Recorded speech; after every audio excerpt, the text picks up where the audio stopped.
Hello everyone, hope you're doing well. Today it is time to have a look at another devblog for update 1.97, and this time it's time to look at a tank destroyer, or an SPG. This is the SAV M43, and yes, it does have a full name, which I'm going to attempt once and only once, because I know I'm going to get it wrong. It's the Stormartillerivagn M43, but I'll be referring to it, of course, as the SAV. So this is another devblog, which actually talks about two separate vehicles, so now we're technically up to 5 vehicles in this Swedish tree. This one is an SPG which is rank 2, and what we find from it is a 75mm version and also a big stonking 105mm version, which should be pretty fun. Looking at the history of the machine, this was created inside of World War II, which is kind of interesting. So in 1942, Sweden began developing a new SPG. It was built on a modified chassis of the Panzer 38T, and this new SPG was supposed to be equipped with the 75mm L31 cannon that was already in production, and by the autumn of 1942 that created a wooden model of the planned vehicle, and also, you know, obviously expanded onto the model and made it a little bit better. Then they tried to work on manufacturing some prototypes, and in 1943, October of that year, they started testing those prototypes that had been built. The SPG that they'd created passed all of the tests and hit the assembly line under the designation of the SAV M43. And a little later, there was a 105mm version that came out because the 105mm gun became available. But this was by the end of 1946. All of the SPGs had been re-equipped with this new cannon. So you pretty much have like a 2-year period of these 75s, and then by 1946, all of them have became the 105mm. The Swedish Army used this SPG until the early 70s, so this had quite a long service life, and from the moment it entered the military service until the end of the Second World War in Europe, the SAV M43 vehicles were grouped by the Norwegian border and then assigned to infantry units as fire support vehicles when the army was reorganized. It sounds incredibly similar to the SAV story that we already have in the game, where it was generally used for, you know, infantry support, but that was a later vehicle, I believe, near the later years of the 1940s, maybe even 1948. So the SAV M43 in this regard is a closed top vehicle. It is just a complete superstructure on top of the Panzer 38T chassis. What we're finding from this vehicle is something of kind of an interesting one. You know, it's one of those superstructures which isn't too good, but it still has a little bit of armor on it to make it kind of interesting. The front of it has 50mm worth of armor for the front compartment, and since this is a rank 2 vehicle, you're probably going to be coming up still against a lot of, you know, 37mm with APC-BC, stuff such as 40mm, like 2-pounders from the British. The Germans at this point would have like the 50mm and the short-barreled 75s, so there may actually be some vehicles that do struggle penetrating the front of this vehicle, which would be really nice to see, because obviously you want a little bit of armor for what is going to be used as a tank destroyer in game. Otherwise you just become a hitting box for a lot of vehicles. One of the big issues for vehicles like this, and it's something that you can definitely tell this one is going to have issues with as well, is the fact that if we just have a look at its general structure, it has this area above the cannon where you can shoot it before the cannon is able to shoot back. What this generally means is in game you will not be able to get the first shot off unless you are in a position where, you know, the enemy is coming to you instead of, you know, you going to them. So it's just one of those unfortunate things. Hopefully the armor on the top of the turret is good enough to be able to stop these shots. Otherwise, you know, this vehicle is going to have a few issues. So, talking about the two different versions that are coming in. So there are going to be two SPGs. The first one will be researched in the 1944 version. So this will be the 75mm version. This will be at the first rank, and the 1946 version, which is the one that you see in the one that you see, I believe, in the picture here.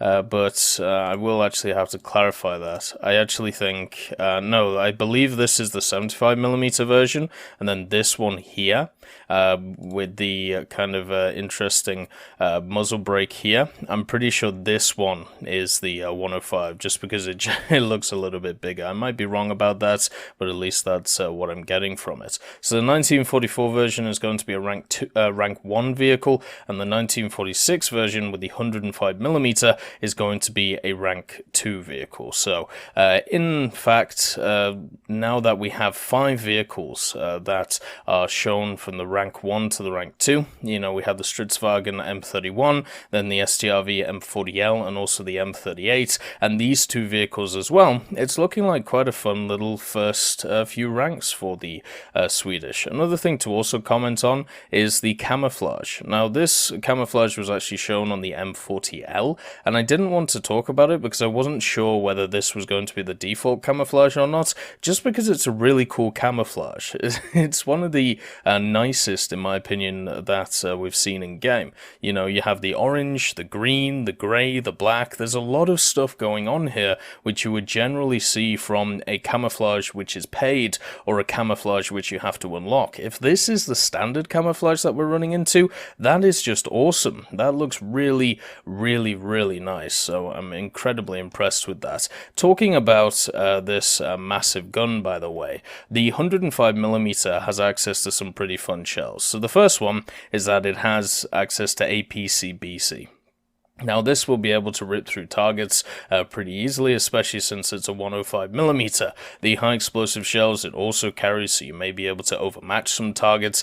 And on top of this idea as well, you get access through modifications to a heat round. Now, these heat rounds are some of the more interesting parts of this vehicle. Now, when we look at other nations, so one of them to definitely bring up is the Italians.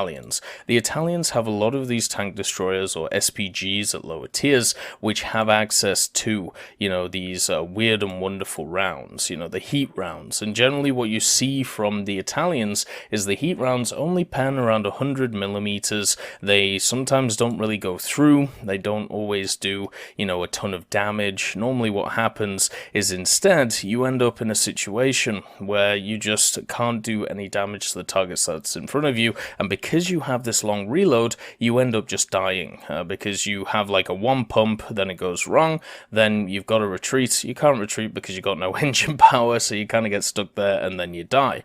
This one's slightly different. The SAV M43 has access to a heat round, at least on its 105mm, that pens 240mm.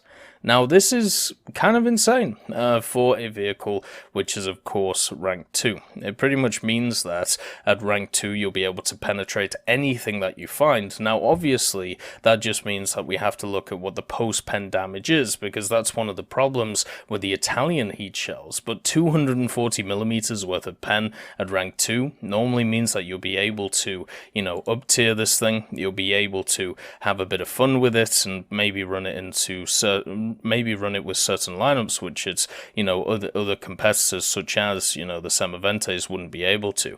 Another thing for this vehicle is the engine that it has in it is around about 140 to 160 horsepower. This isn't incredibly strong, but it does mean that the max speed of the machine should be around 45 kilometers an hour. The only issue there is, of course, acceleration up to it. It's also got a crew of 4. It's got a commander, gunner, loader, driver. So my guess is it has 3 in the superstructure, and then it has the driver in the front. That pretty much means that it should just be a one-shot to most machines, because they'll just be able to shoot it straight through the superstructure and take it out. And also, there should be quite a large ammo rack in there, especially for the 105mm version.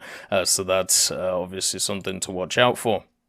The other thing is this thing is around about 5 meters by 2 meters by 2 meters, so it's not an incredibly large vehicle, but because of its boxy structure, it should be kind of easy to see across the battlefield. And also, because of the fact that we have the premium one in-game, the SAV already, I'm wondering if we're going to get even more of these like infantry support machines, because already having 3 is pretty interesting.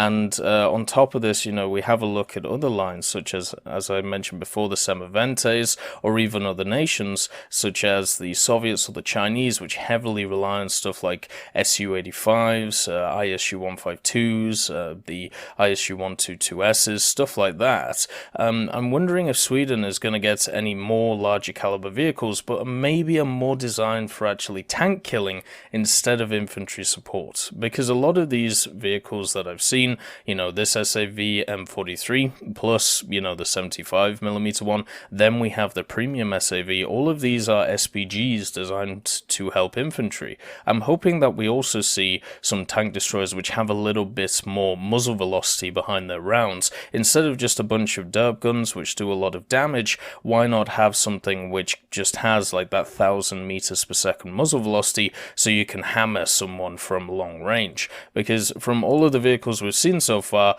they all seem quite short range, but then again, you know, a lot of them have been lower tier, so I'm sure in the coming week or so we'll see something else. Anyway, I hope you have enjoyed this video. I hope you're looking forward to the Swedish tree as much as I am, and as always, have a wonderful day. I just want to thank Ambrosius McClellan, B. Young, Blackie, Chris Giltnane, Daniel Stanton, Jay Wilt, John Ryman, Martinez, Super Cacti, Trigger Hippie, Eugens Terry, and also Elove Goat and Samuel Slick for supporting the channel.